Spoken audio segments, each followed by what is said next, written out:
ఎన్నో కష్టాలు, ఎన్నో కన్నీళ్ళు, మరెన్నో కలతలు. మరి నువ్వు పెట్టిన ఈ జీవిత పరీక్షలో నేను చింతించను కానీ తట్టుకునే శక్తిని, మనోధైర్యాన్ని ఇవ్వు భగవంతుడా.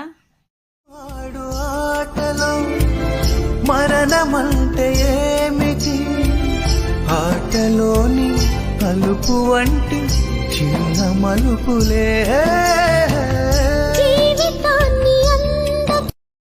ఆడు ఆటలో మరణమంటే ఏమిటి?